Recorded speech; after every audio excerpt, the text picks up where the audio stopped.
penduraram numa vara. Colheram também romãs e figo. Esse lugar foi chamado de Vale de Escol, por causa do cacho de uva que os israelitas cortaram ali. Ao fim de 40 dias voltaram de espionar a terra e fizeram um relatório a Moisés e Arão e a todo o povo de Israel que estava no deserto de Parã, em Cádiz, e mostraram os frutos da terra. Este foi o relatório que fizeram a Moisés. Entramos na terra a qual você nos enviou, e é de fato um lugar maravilhoso, uma terra que produz muito leite e mel. Aqui estão alguns frutos dela. Mas o povo de lá é poderoso, e as cidades são muito grandes e fortificadas. Também vivem lá os descendentes de Enaque. Os amalequitas viviam no sul, na terra de Negueb, enquanto os heteus, jebuseus e os amorreus viviam na zona da montanha. E os cananeus moram no litoral e no vale do rio Jordão. Amém? Até aqui. Bom, a história e o relato que eu quero contar para vocês é que Deus tinha falado com o povo de Israel, que tinha visto o seu sofrimento, tinha visto a sua angústia, tinha ouvido os clamores do povo dos hebreus enquanto eles habitavam na terra do Egito. Deus ouviu o clamor, Deus percebeu o quanto aquele povo vivia em sofrimento, vivia um escravo. Então ele chegou, se compadece do povo de Israel, dos hebreus, que ainda não era Israel, era apenas o povo hebreu. E ele fala bem assim, chama Moisés e como alguém, como líder, ou alguém escolhido pelo próprio Deus para poder falar bem assim, ó, volta do deserto, vai lá até o povo de hebreus, conversa com eles, convence que eu falei com vocês e tira aquele povo de lá. Então caminharam bastante tempo, várias vezes eles desobedeciam, várias vezes eles eram provados, mas uma coisa muito importante que acontece nesse momento é que a nuvem seguia durante a noite,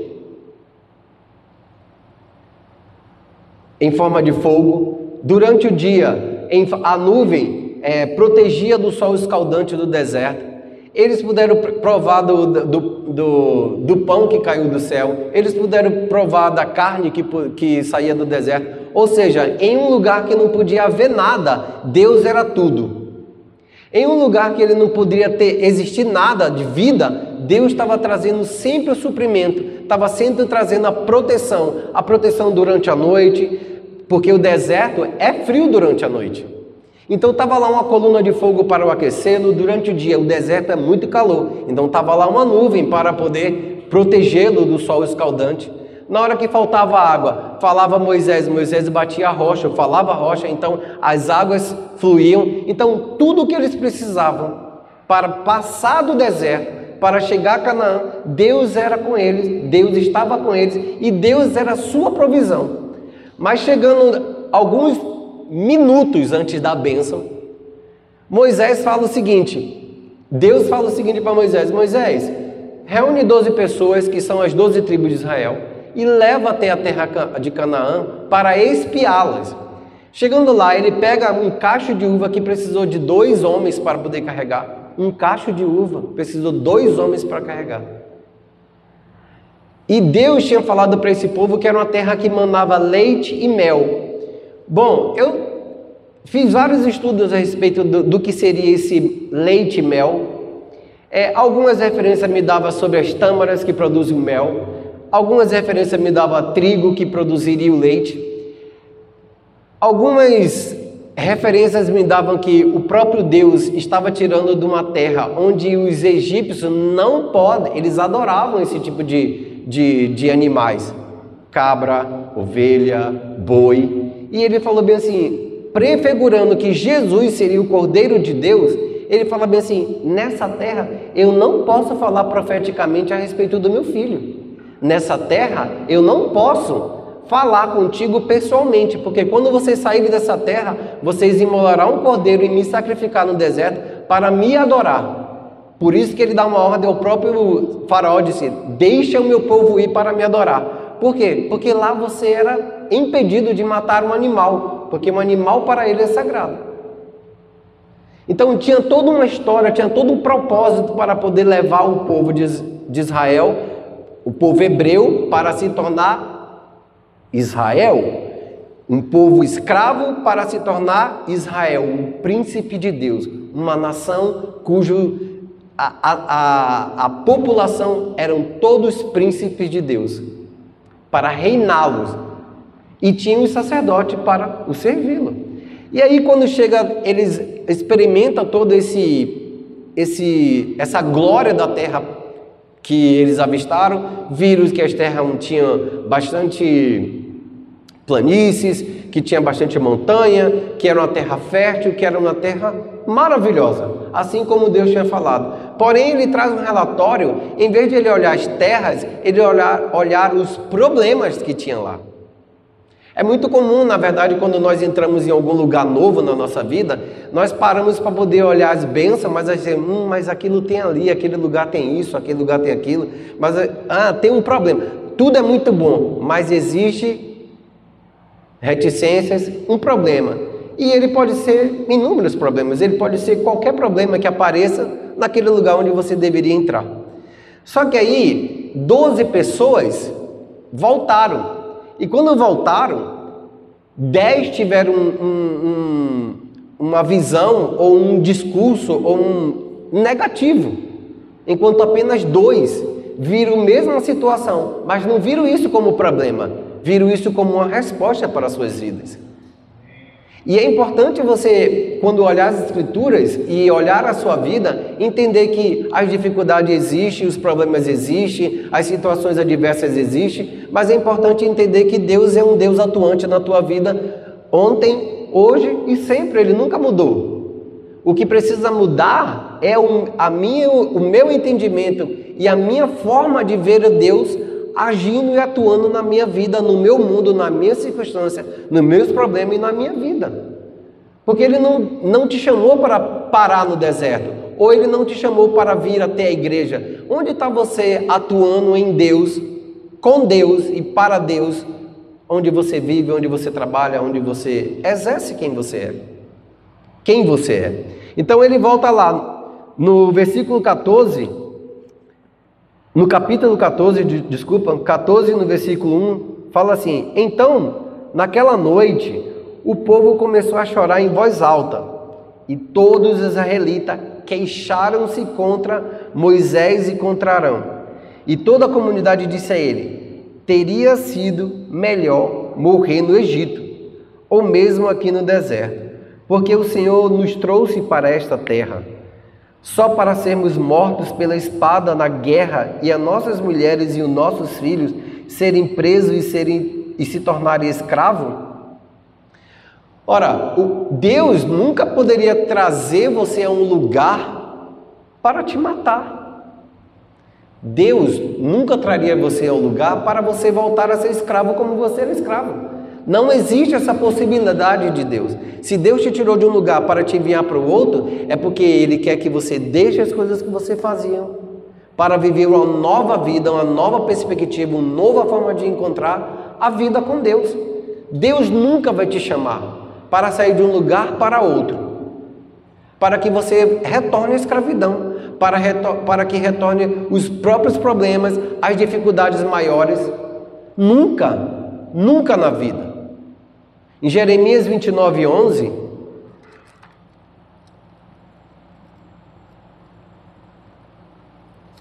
Jeremias 29, 11.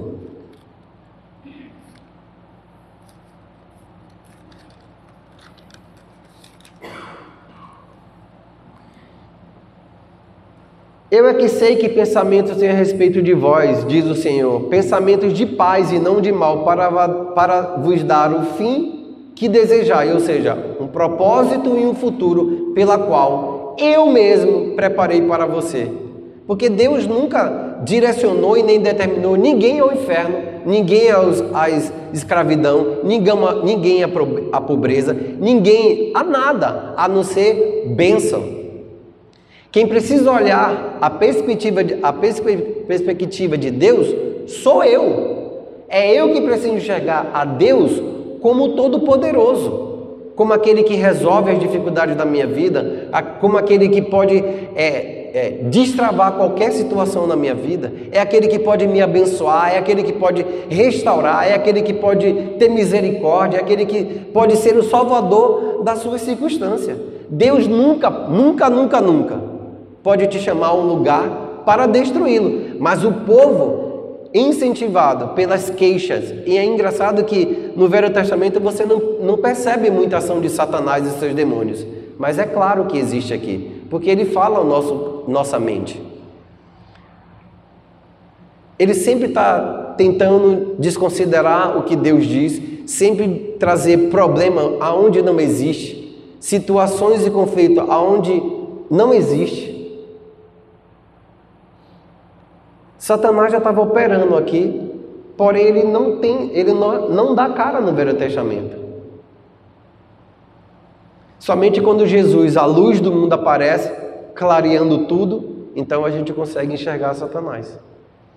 Mas nesse Velho Testamento, a gente percebe por causa das atitudes, como que um povo que experimentou a glória de Deus no deserto, como que um povo saiu com um braço forte do Senhor do Egito, porque assim, Faraó era Deus no Egito.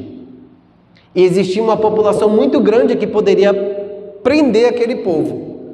Mas ele saiu com mão forte, Deus operou 10 pragas, operou milagre, mostrou a sua glória, desceu em forma de fogo na tenda para Moisés poder ouvir. O povo todo conhecia as experiências porque era muito visível. Precisava de água no deserto, foi lá e feriu a rocha. Teve água. Precisava de comer carne, enviou as cordonizas. Precisava comer pão, enviou o maná. Está reverberando, baixa só um pouquinho. Então, a provisão e Deus se manifestando no Velho Testamento estava claro. Mas aí ele chega, olha o discurso do povo de Israel. Então naquela noite o povo começou a chorar em alta voz e todos os israelitas queixaram-se contra Moisés. A pior coisa que existe nas nossas vidas como pastores, como líderes, é nós tentarmos ajudar as pessoas a encarar a vida dele da forma de Deus e as pessoas andarem, daqui a pouco meter a boca na gente, falar mal da gente e querer praguejar na nossa vida. Romper um ciclo, romper uma amizade, romper um relacionamento espiritual, romper qualquer coisa. E olha o povo de Israel, não foi 10 espias, foi a multidão, queixaram-se contra um líder que o próprio Deus levantou com milagre e poderosos sinais na terra. Agora, quando o povo sai, eles saíram felizes, mas outros, eles saíram com a pretensão de falar bem assim, bom, aqui eu sou escravo, estou indo para aquele lugar lá, eu acho que vai ser legal. Mas quando eles viram as dificuldades, eles começaram a murmurar, querer voltar para trás, ou reclamar que não tinha isso, não tinha aquilo. Olha, em todo momento da nossa vida, a gente sempre vai ter que fazer um sacrifício. Se a gente para estudar um concurso, bastante tempo de estudo, então eu não posso sair, eu não posso fazer isso, não posso fazer aquilo. Por quê? Porque eu tenho um propósito. Se está casado, se é casado, agora eu não posso mais fazer dessa forma porque deixei de ser solteiro. Então, para tudo, existem momentos de sacrifício na nossa vida. Ter duas coisas, às vezes não é possível. Ter as duas coisas, às vezes não é possível. Então, escolha melhor. Ele tinha duas opções. Vai para a terra do Egito, de Canaã, ou você fica como escravo no deserto. Você decide. E estava lá as escrituras ensinando que muitos deles praguejaram contra Deus, praguejaram contra Moisés. E praguejar contra Moisés e se queixar contra Moisés é se queixar contra o próprio Deus, porque era o Deus que estava querendo levar o povo para lá. Se queixar contra a ordem de Moisés era se queixar da própria vontade do Senhor. Por quê? Porque era Deus falando para Moisés, Moisés, diga ao povo que faça isso. Moisés, diga ao povo que faça aquilo. Moisés, diga ao povo que ande. Moisés, diga ao povo que... Então, se eu luto contra aquela palavra, eu estou lutando contra quem? Eu estou desobedecendo a quem? Só que eu preciso entender que tudo aquilo que Deus me pede para fazer significa que eu tenho que sair daquele lugar para um outro e sempre vai ser melhor para mim. Quando nós viemos à igreja e deixamos o mundo lá fora, não é que o mundo lá fora é legal. Não é. E nunca vai ser. Porque senão não tinha o propósito de Jesus morrer na cruz do Calvário. Se o mundo tivesse legal, se a vida que você estivesse vivendo como escravo de Satanás estivesse tudo bem e estava tudo legal, para que Jesus viria? Para que Jesus viria? Então, no 14:3, fala assim, porque o Senhor, olha só, porque o Senhor nos trouxe nessa terra só para sermos mortos pela espada na guerra e as nossas mulheres, nossos filhos serem presos e se tornarem escravos? Não seria então melhor voltar para o Egito?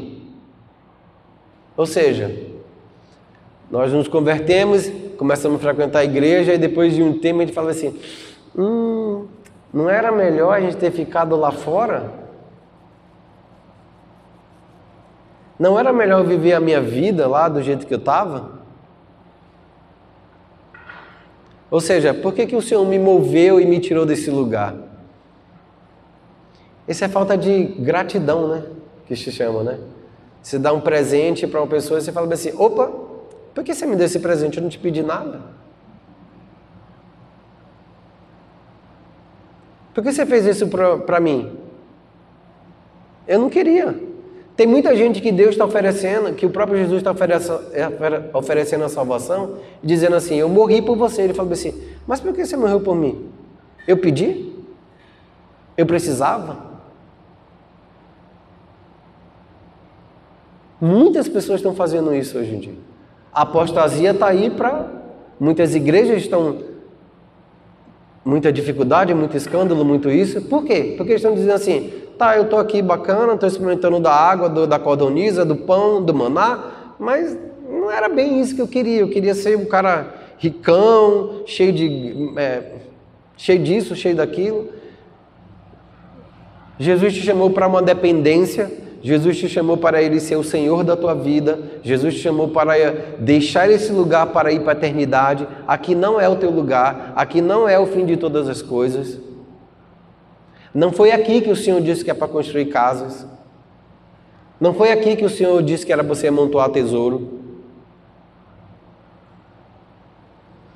E aí no 5, 14:5, então Moisés e Arão caíram no chão com o rosto sobre a terra e diante de todo o povo de Israel.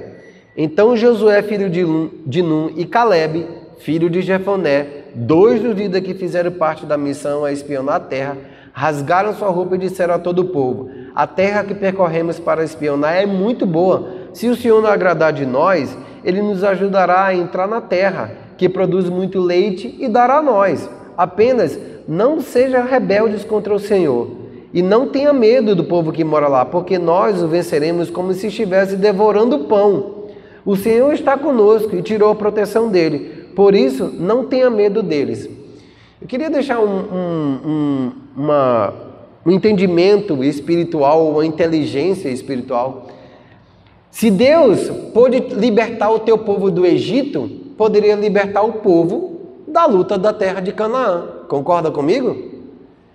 Se Ele libertou você do povo do Egito com mão forte, Ele poderia chegar a qualquer lugar. E Josué e Caleb, ele começa a enxergar a Deus e a palavra de Deus, que a palavra de Deus não existia a Bíblia, tá, gente, naquela época. A palavra de Deus é a palavra preferida de Moisés. Ele começa a falar bem assim, não, Deus falou que é poder ir lá, eu quero essa terra. Se Ele fez vencer lá, Ele faz vencer aqui. Se Ele teve suprimento lá, Ele também vai trazer suprimento aqui. Porque Deus não muda. E Moisés, por 2 vezes ou 3 vezes, ele tentou conversar com Deus para dizer assim, Senhor, eu acho que você está escolhendo a pessoa errada para o chamado. Esse texto é muito interessante para o chamado. Vamos dar uma olhada em Êxodo 3:7. Eu estou lendo na Bíblia Viva, tá, gente? Às vezes algumas palavras estão diferentes. Êxodo 3:7 diz assim: disse ainda o Senhor, eu tenho visto a opressão do meu povo no Egito e tenho ouvido o seu clamor por causa dos seus mestres de obra. Tem algum mestre de obra aqui? Se tiver, faça uma intercessão a Deus, porque foi eles que moveram o coração de Deus. Olha só, conheço bem o sofrimento do meu povo, por isso desci para libertar os israelitas. No 7, disse ainda o Senhor, eu tenho visto a opressão do meu povo no Egito e tenho ouvido o seu clamor por causa dos mestres de obras, ou seja, dos caras que estavam trabalhando lá como pedreiro, levantando as pirâmides, construindo casas, fazendo aquilo, e era um trabalho muito pesado. Hoje mesmo as pessoas tentam descobrir como que o Egito foi construído, porque as pedras pesavam muita tonelada. Conheço bem o sofrimento do meu povo, por isso desci para libertar os israelitas das mãos dos egípcios e para levar do Egito para uma terra boa e ampla, terra em que existe leite e mel em abundância.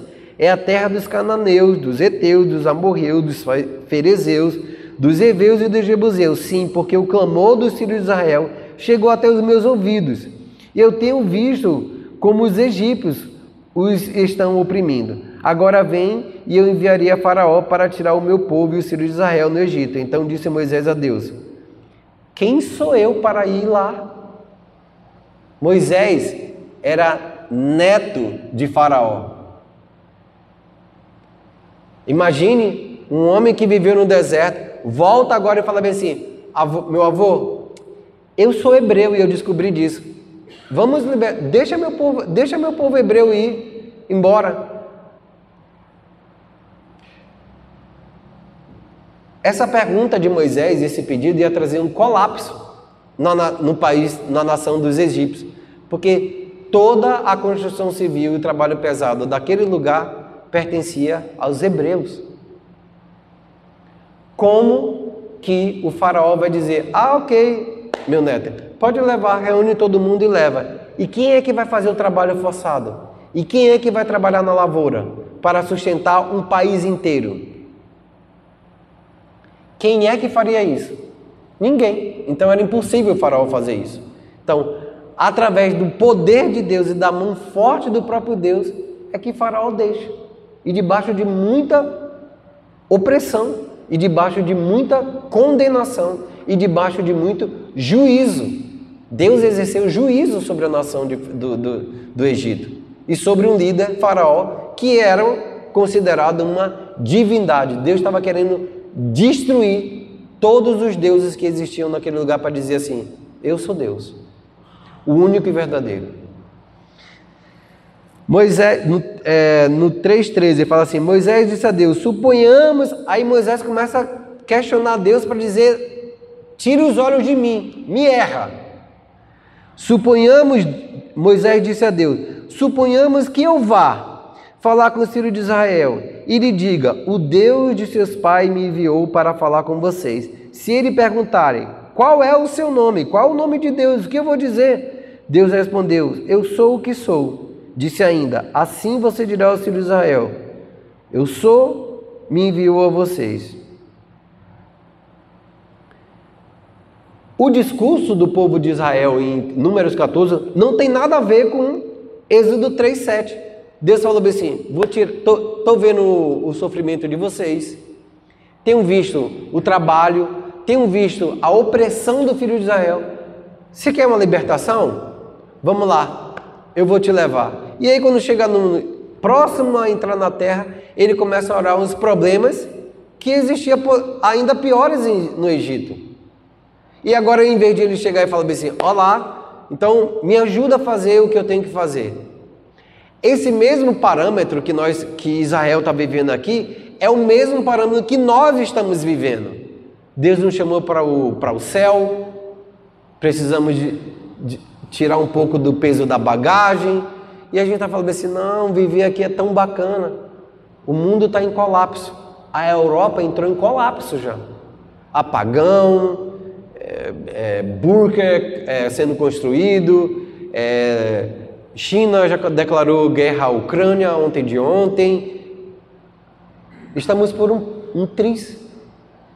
profecias e comentários de homens e morre o Papa, vai surgir o outro Papa. Então, tem um monte de coisas que estão acontecendo isoladamente que se prepara para o fim dos tempos. E o que é que nós estamos fazendo? A igreja brasileira está onde? A igreja no mundo está aonde? Está igualzinho o povo de Israel aqui. Desacreditado da palavra do Senhor, desacreditado das promessas, desacreditado da pessoa do Espírito Santo, vivendo uma vida que não condiz com o poder de Deus, nem a realidade de uma igreja poderosa. E o que é que nós vamos fazer?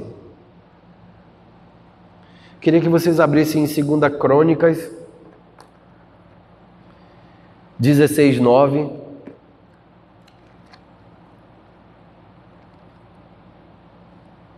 Segunda Crônicas 16:9.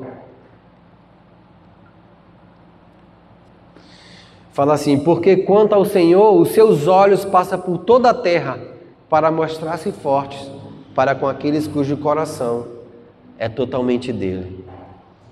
Nisto procedeste loucamente, por isso desde agora haverá guerra contra ti.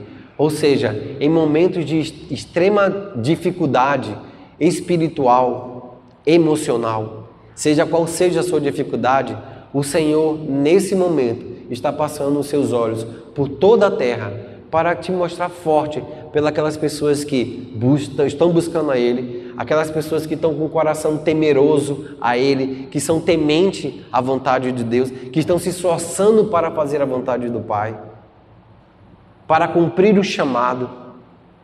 Os olhos do Senhor, neste exato momento, estão passando os olhos por toda a terra para se mostrar forte com aqueles que o obedecem, que honram o nome dele, que tem, na verdade a tradução vai dizer um coração íntegro. E quem é esse coração íntegro? É você, que foi chamado por Deus para um chamado celestial. Você. É você que ele está falando hoje. É você que ele está passando os olhos por toda a terra para se mostrar forte, com as suas dificuldades, suas lutas, os seus clamores, as suas angústias. É sobre ti que ele está falando sobre essa noite. É sobre mim. É sobre mim. Eu tenho plena certeza disso. Quando eu vejo essa situação, as igrejas vazias, quando é muito vazia, é muito oba-oba e nada de todo mundo. Umas coisas que você olha, onde é que está sendo glorificado a pessoa de Jesus? O Espírito Santo diz que Jesus falou que ele me traria glória. Glória ao Filho. Glória a Jesus. Tem muita gente buscando sua própria glória, querendo ser a pessoa do ministério, a pessoa, seja lá o que for, buscando, querendo tocar a glória que é devida a Jesus Cristo. Nesse momento, o povo de Israel tinha que chegar a olhar para o Senhor e falar bem assim: tá, é para entrar? Vamos. Eu não sei se o Gil não colocou o tema da minha mensagem. Não temas. Nesse momento em que as dificuldades acontecem, eu não tenho que voltar atrás. Não temas, prossiga. Não temas, é momento de prosseguir. Esse mesmo texto e essa mesma conjectura vai dizer quando Pedro está andando sobre o mar e na hora de ele encontrar com Jesus, o que é que ele olhou? A dificuldade, o vento. E os israelitas olharam para quem? Para os Enaquins, para o gigante. E você? O que você tem olhado que tem detido de você prosseguir? É o dinheiro? É os problemas? É o pecado? É a falta de fé? Está morno? O que é que tem impedido a você a prosseguir e entrar no lugar do descanso de Deus? O lugar de descanso de Deus é onde Deus te envia, te coloca, você acredita naquilo que Ele diz e é lá que Ele exerce poder e autoridade. E Satanás sempre vai tentar ludibriar você para que você não chegue naquele lugar. Porque no dia que você chegar, ele perde o reinado, ele perde o espaço, ele perde aquilo que acontece na sua vida, na sua dificuldade, seja no seu casamento, seja na sua vida pessoal, seja na vida financeira. Satanás tem que bater em retirada. E a única forma de você vencer é você acreditando naquilo que a palavra diz. Porque você precisa de uma palavra para entrar no descanso de Deus. Você precisa de uma palavra para entrar no lugar do descanso. Você sempre vai precisar. E Deus sempre tem uma palavra da parte dele. Porque Ele é um Deus que fala. Ele é um Deus que se compadece. Ele é um Deus que sabe o que você está vivendo. Os olhos do Senhor passam por toda a terra, fortalecendo aqueles que têm um coração íntegro e que deseja realmente seguir para o caminho que Ele deseja. Em 1 Pedro 3,12...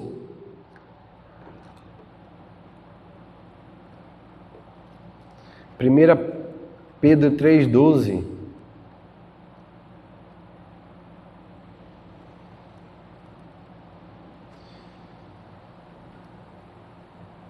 Porque os olhos do Senhor repousam sobre o justo. Justo aqui é você que aceitou a Jesus. Vocês são chamados de justo. Eu sou chamado de justo. Porque os olhos do Senhor repousam sobre o justo e os seus ouvidos estão abertos às suas súplicas. Você fez súplicas hoje? Fez oração hoje a respeito do seu problema, da sua dificuldade? Os ouvidos deles e os olhos deles estão sobre você. O que é que você precisa fazer?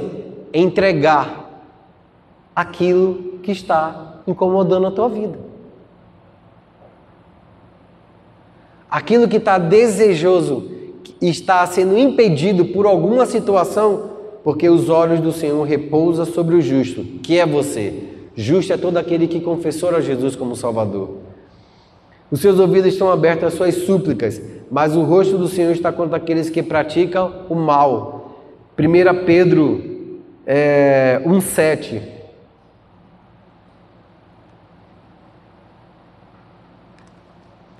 1 Pedro 1,7.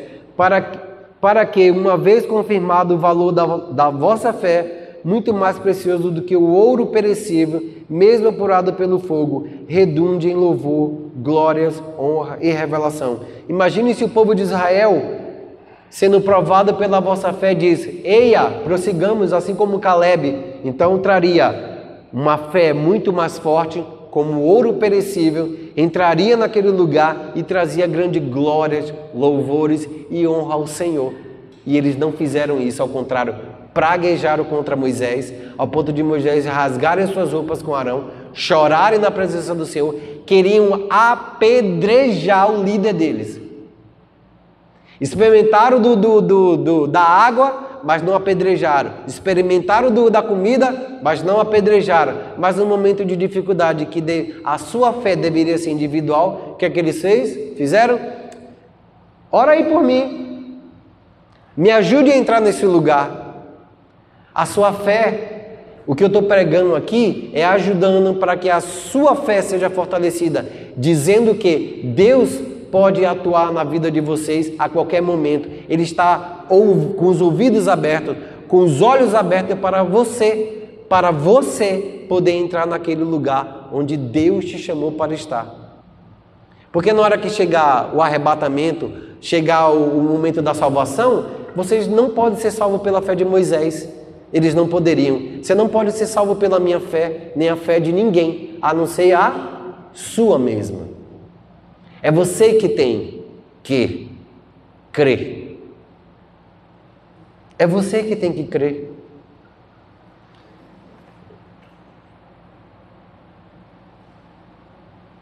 Gálatas 5:6. 5:16, aliás.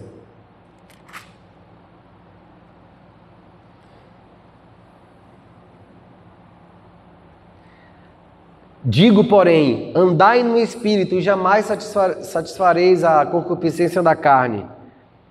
Ele dirá aonde ir e o que fazer. Passa mais um, Fê. Porque a carne milita com o Espírito e o Espírito com a carne, porque são opostos entre si, para que não façais o que porventura seja do vosso querer. Imagine se o povo de Israel fala bem assim: opa, eu não vou entrar na carne aqui não. praguejando na vida do outro, murmurando, reclamando. Eu vou ser orientado pelo Espírito. Qual é a ordem de Moisés? É para entrar? Vamos entrar. Vamos entrar então. Imagine se o povo inteiro fala isso. Vou fazer um resumo do que aconteceu depois desse episódio. Todo homem acima de 20 anos que saiu do Egito morreram no deserto. Só entraram os homens abaixo de 20 anos. Entre os 12 discípulos, entre os 12 espias, os 10 morreram no deserto. Somente 2 entraram na terra de Canaã.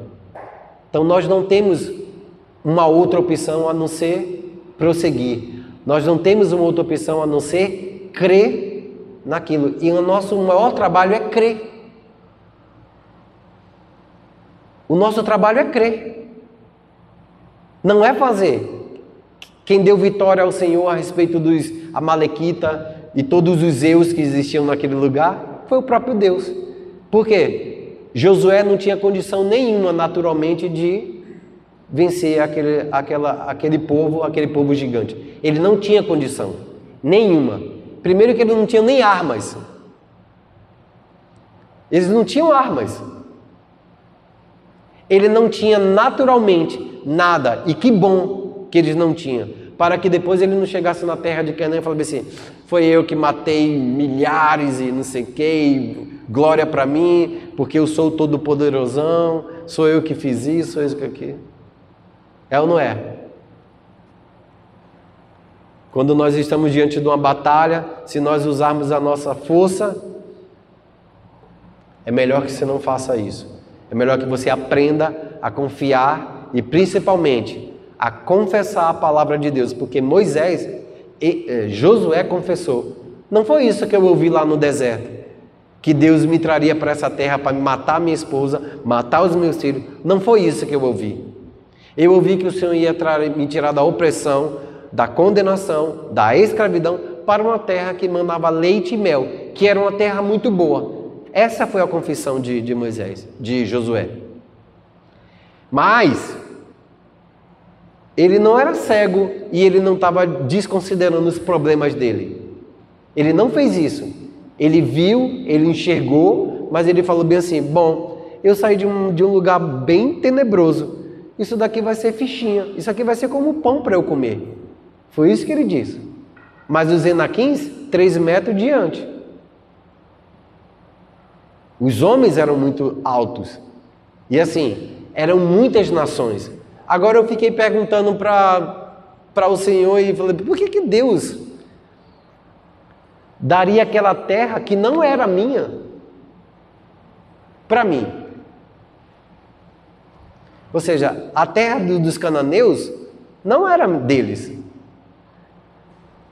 Eu preciso ter um olhar ainda um pouco maior. Como Deus fala, né? Que tem o olhar de águia. Deus é o Deus de toda a terra. A terra não pertence ao Brasil. A terra pertence ao Senhor. Toda a terra pertence ao Senhor. Não pertence a mim e a você. Porque no dia que Ele quiser tirar, eu posso falar: ô Senhor, essa terra é minha. Posso dizer isso? A minha vida não é minha. Os teus filhos não são teus. O teu casamento não é teu. Correto? As suas finanças não é sua. Nada é teu, porque foi tudo Ele que deu. Então eu preciso enxergar a Deus olhando para cima para poder falar assim: bom, é melhor eu viver uma vida de obediência do que ficar reclamando, de praguejando, de se queixando. É melhor eu fazer isso. Porque se existe alguma coisa na sua vida, foi porque Ele fez, criou e te deu. Porque Ele ama. Vocês são pais, você sabe dar as melhores coisas para os seus filhos, correto?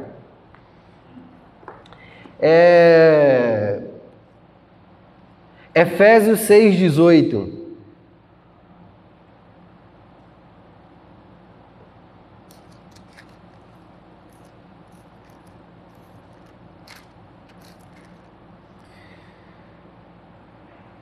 A gente precisa aprender nas dificuldades a caminhar confiante no Senhor. Quando as circunstâncias acontecem na nossa vida, que nós vamos caminhando com o Senhor, conquistando coisas, trocando de trabalho, vivendo em casa, entrando no relacionamento, tem filhos, tem igreja, seja qual for aquilo que você esteja fazendo, vai sempre acontecer algumas situações não desejáveis para a nossa vida. E sempre haverá problemas. Deus, Ele não vai permitir que a sua vida seja extremamente de paz. Ele te dá a paz que excede todo o entendimento. O que é isso? O entendimento é que está tendo muita luta, muito problema, muita dificuldade, mas existe uma paz, que é fruto do Espírito. E não fruto das suas virtudes, seja fruto daquilo que você acha, da sua proteção, da sua casa, da segurança desse país, dos policiais, das redes elétricas. Não é isso que te dá segurança, e sim o Senhor. Efésios 6,18 fala assim: com toda oração e súplicas, orando em todo o tempo no Espírito, para isso, vigiando com toda a perseverança e súplica por todos os santos. A minha versão diz assim, 6,18: orem no Espírito em todas as ocasiões, com toda oração e súplica. Fiquem alerta e não desanime.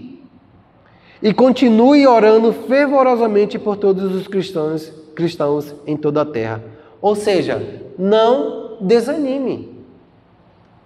Qualquer que seja a situação, não desanima, porque o Senhor sempre perto está para ajudar, porque o Senhor está com os olhos sobre você, esperando as suas súplicas, suas orações. Por que Ele não age diretamente? Por que Ele não, já que, você já vai cair, vai cair. Não, Ele não é esse Deus. Aquele pai todo preocupado, não, vou deixar meu filho não fazer isso, não sei o quê. Não, as dificuldades fazem um amadurecimento, trazem um amadurecimento muito grande para nossas vidas, para que nós não sejamos chorosos. Já pensou toda a situação?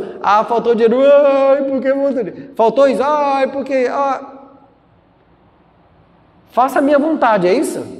Faça a minha vontade, para que eu não chore, para que eu não sinta falta, para que eu não tenha dificuldade. Faça a minha vontade, não me deixe esperar. Isso é orgulho. Já viu aqueles filhos que é mimado que, não, porque você não me deu? É isso? Nós não somos esse tipo de coisa. Imagine Jesus, não, eu não vou na cruz do Calvário. Eu vim criei todo mundo e todo mundo me rejeitou. Imagine Jesus, sacerdote, cheguei, pode me adorar. Foi para isso que eu criei o tabernáculo, foi para isso que eu criei vocês, foi para isso que eu instituí isso, a adoração. O que é que Jesus é? E Jesus era adorado? Jesus era honrado?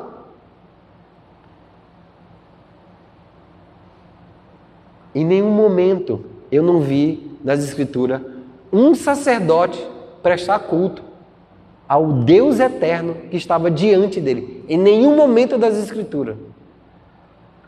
Os sacerdotes, nenhum deles. Muito pelo contrário, quando Jesus aparece na frente de Anás e Caifás, ele recebe uma bofetada de um soldado porque falou, entre aspas, indevidamente. Era o mais odiado. É ou não é? E Jesus não estava dizendo, pai, você quer que eu faça isso, mas o pessoal não está nem aí para mim. E nós precisamos ter um caráter desse jeito.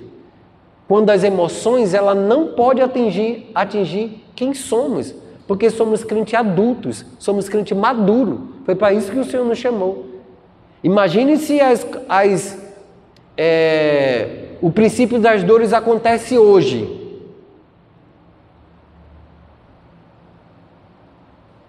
Imagine se os princípios das dores acontecem a partir de amanhã. Falta de alimento, guerra, escravidão, perseguição. Você está preparado? Estamos preparados para viver esse momento? Efésios 6:10.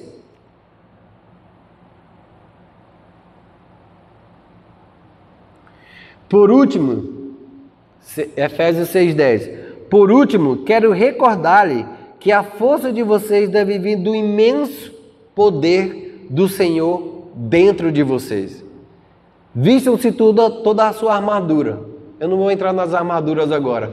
Mas 6,10. Quanto mais sede fortalecido no Senhor e na força do seu poder. Na minha versão vai dizer assim, ó. Por último, quero recordar-lhe que a força de vocês para enfrentar as circunstâncias da sua vida devem vir do imenso poder de Deus que está dentro de você.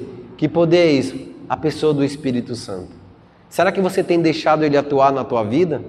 Será que você tem deixado Ele fazer as coisas que Ele desejava fazer? Eu acho que seria muito mais fácil. Espírito Santo, eu te convido a você a fazer aquilo que você tem que fazer. Orientar o jeito que você tem que fazer. Agir do jeito que você precisa agir. Para que não deixe lugar à carne e nem a concupiscência dela. Ou seja, andar no Espírito, como diz 6,18. Anda no Espírito. Andar no Espírito é você fazer aquilo que o Espírito desejava que você fizesse. Ou orando no Espírito, não é oração em línguas. Não é isso, não é orar em língua. É orar segundo a vontade do Espírito. Pai, em nome de Jesus, me ajuda a fazer isso. Me fortalece no meu interior para que eu possa alcançar aquilo que você está fazendo, para alcançar aquilo que você deseja. Me leva, me conduza. É isso, é orar no Espírito. É segundo a vontade do Espírito. E para finalizar, o povo de Israel, quando ele entra na terra, ele experimentou da glória daquela terra. Ele viu, a terra era próspera, a terra mandava leite e mel, a terra trouxe da terra um cacho de uva gigante. Ou seja, eles experimentaram da glória, eles experimentaram da provisão, da bênção de viver naquela terra. E para finalizar, Hebreus 4. Hebreus 6,4.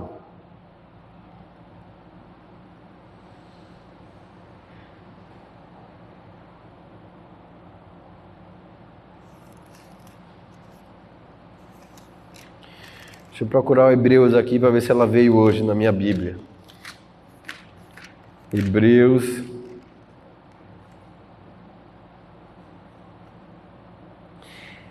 Ele faz um relatório muito parecido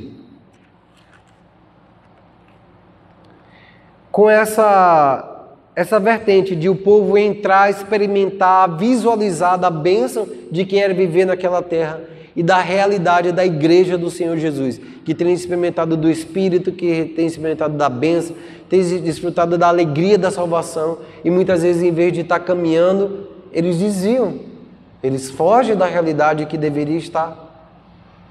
E ele fala assim, não adianta nada procurar novamente fazer trazer de volta ao Senhor. Deixa eu ler na sua. É impossível, pois, aqueles que uma vez foram iluminados e provaram o dom celestial e se tornaram participantes do Espírito Santo, passa mais um, Sofia, e provaram a boa palavra de Deus e os poderes do mundo vindouro, e caíram em si, é impossível outra vez renová-lo para o arrependimento, visto que de novo estão crucificando para si mesmo o Filho de Deus e expondo a ignomínia.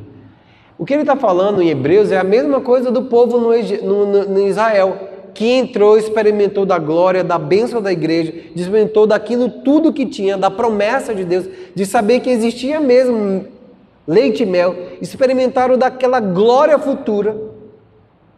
E hoje a igreja do Senhor, é impossível que essas pessoas que provaram do Espírito Santo, que vivem uma vida de comunhão com Cristo, que experimentaram da alegria de salvação, que estão na comunidade, e depois de uma hora para outra, falam assim, as dificuldades vieram e os escândalos aconteceram, as dificuldades, a falta de dinheiro, aquilo que o semeador fez.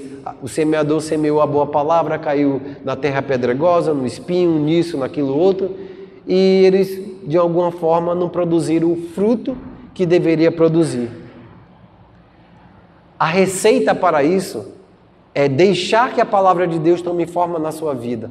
A receita para a conquista é deixar que o Espírito se mova em vez da sua carne. A resposta para isso é, no momento de dificuldade, colocar diante do Senhor, em súplica e oração, aquilo que você precisa para prosseguir. Porque senão você vai cair num deserto. Você vai cair prostrado em algum lugar. Essa referência é a mesma que ele está dizendo aqui. Em Hebreus 4, no versículo 1, fala assim: considerando sua promessa de entrarmos no lugar de descanso, ninguém deve pensar que a promessa falhou. A promessa de Deus no Velho Testamento para a entrada do povo da terra de Canaã falhou? Não, não falhou. O que falhou foi a sua fé. O que falhou foi a forma de crer. Porque o próprio Deus fala bem assim: Moisés, de ti eu vou fazer uma grande nação. E Moisés falou: não, Senhor, o que é isso? O que é que o povo do Egito vai falar? Lembra que você, com mão poderosa, trouxe? Chega no deserto e você faz o povo morrer? O que é que as outras nações vão falar de ti?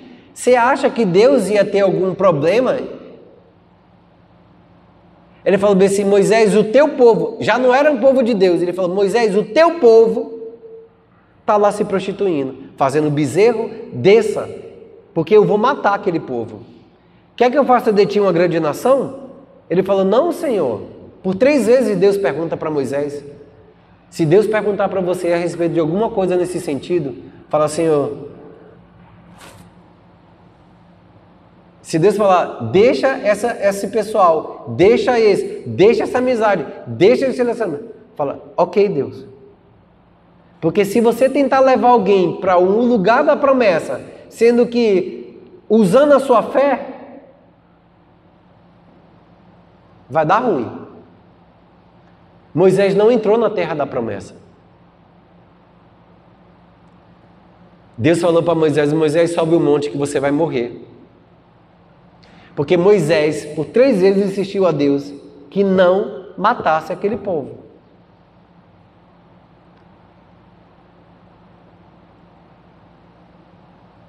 Se Deus está pedindo algo para você deixar de fazer, ou para assumir o que você tem que fazer, ou chegar naquele lugar, não hesite. Vai e faça. Porque o pior, não que Deus deseja, é porque você entrou em desobediência. Considerando sua promessa de entrar no lugar do descanso, ninguém deve pensar que essa promessa falhou, porque essa maravilhosa notícia de que Deus deseja salvar-nos foi nos dada também, como antes, àqueles que viviam no tempo de Moisés.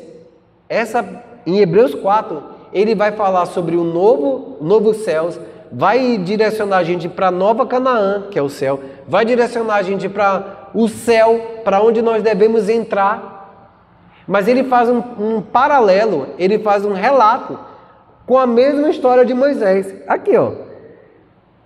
Porque essa maravilhosa notícia de que Deus desejava nos salvar, vou ler no quê? Porque Deus também, a nós, para anunciar da boa notícia, como se Deus se deu como eles, mas a palavra que ele ouviram não lhe aproveitou, visto não ter sido acompanhado pela fé daqueles que ouviram. Mais uma. Nós, porém que cremos, entramos no descanso conforme Deus tem dito. Assim, jurei na minha ira, não entrarão no meu descanso, embora certamente as obras estivessem concluídas desde a fundação do mundo. Ou seja, o novo céu e a nova terra já está construída para você. Você precisa ser acompanhado, essa palavra, ser acompanhado pela fé. Por isso, não deixe que as circunstâncias, que as distrações, ela ocupe o lugar que não deve ser ocupado. Nós precisamos entender que deste mundo nós não teremos nada e não levaremos nada. Nós precisamos viver que nem o povo de Gideão, bebendo água e olhando para cima, bebendo água e olhando para cima. Deus falou para Gideão: Gideão, desce aquele rio, manda todo mundo beber água. Aquelas pessoas que beberem água olhando para cima, igual o cachorro, é essa que você tem que chamar. 30 pessoas fizeram isso. Gideão entrou com 30 pessoas contra o reino, não sei se eram os amalequitas ou os midianitas. De 3.000, 30 pessoas. Por quê? Porque estavam bebendo e estavam deixando as coisas acontecerem. Bebe, experimenta do mundo, mas olha para o céu. Experimenta do mundo, mas olha para cima. Porque é lá a sua moradia eterna. Amém? Então, não temas, prossiga. Não é tempo de voltar, não é tempo de retroceder. É tempo de ficar firme naquilo que a palavra de Deus diz. É tempo de buscar ao Senhor. É tempo de ler as Escrituras, de entender, pedir entendimento, sabedoria. É tempo de... Tenho o meu trabalho, tenho a minha vida pessoal, mas essas coisas elas são... Eu vou lá e cumpro o que tenho que fazer, porque aquilo, a comida pela qual eu estou buscando, o sustento pelo qual eu estou buscando, não vem dessas coisas. Porque está para acontecer. Imagine que daqui a uns dias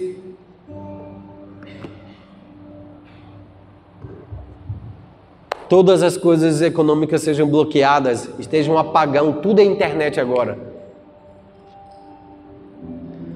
Algumas pessoas em Portugal, algumas ovelhas que estavam lá, eles me mandaram mensagem, até mandei, foi para você que eu mandei a mensagem, né? De uma das minhas ovelhas lá em Portugal. E aí em Portugal tem apagão. Pastor, ficamos 8 horas sem poder comprar, sem ter luz, sem ter nada. Sabe por quê? Porque todo o dinheiro está no banco e tudo é pago com cartão. E aí acabou a energia, apagão. Como nós compramos comida? Como o supermercado funciona? Mandou áudio para estar orando. E eu fiquei bem assim, meu Deus, está acontecendo já. Está acontecendo lá, daqui a pouco acontece aqui. E o que nós faremos? Deus tem reservado a terra de Gósen para a gente. Quando o Egito estava sendo bombardeado pelas pragas, Deus falava assim, vai para a terra de Gósen, porque é lá. E Deus vai preparar isso para a gente. Amém? Porque Ele é fiel.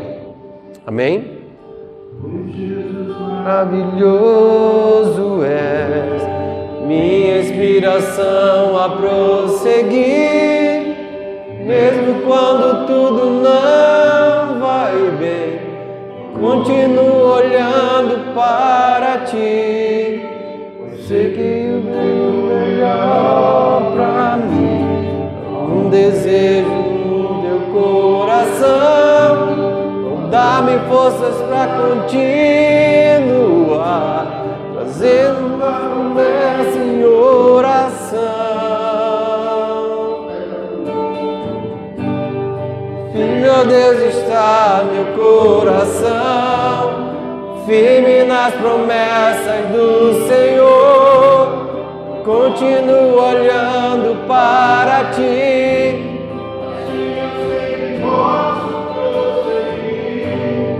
E mesmo quando eu chorar, as minhas lágrimas serão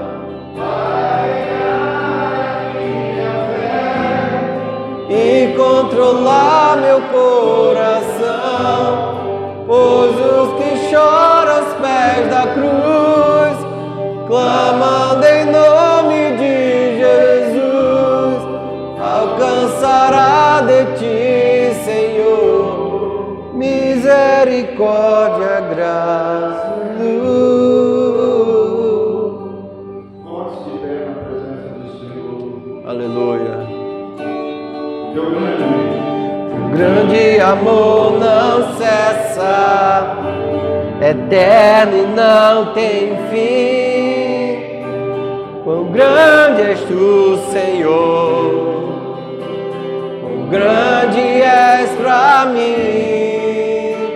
Tua graça é o meu refúgio, descanso no teu poder. Maravilhoso és, maravilhoso és pra mim. E meu Deus, está meu coração firme nas promessas do Senhor, continuo olhando para ti. Aleluia, Espírito Santo. E mesmo quando eu chorar,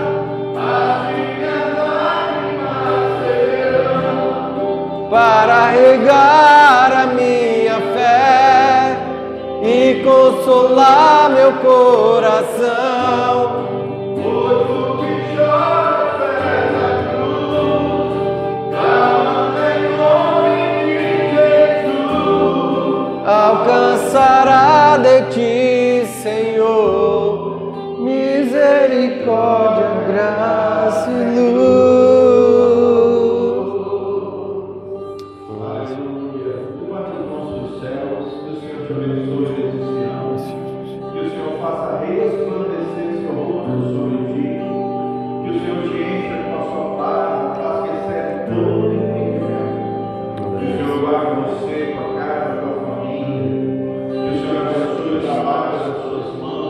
Amém.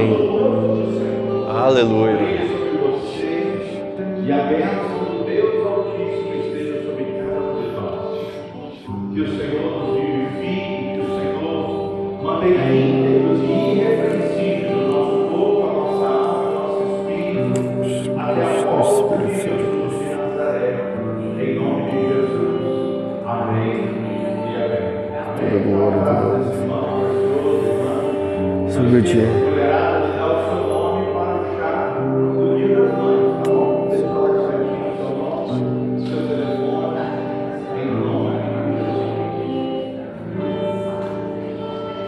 Grande amor, firme nas promessas do Senhor,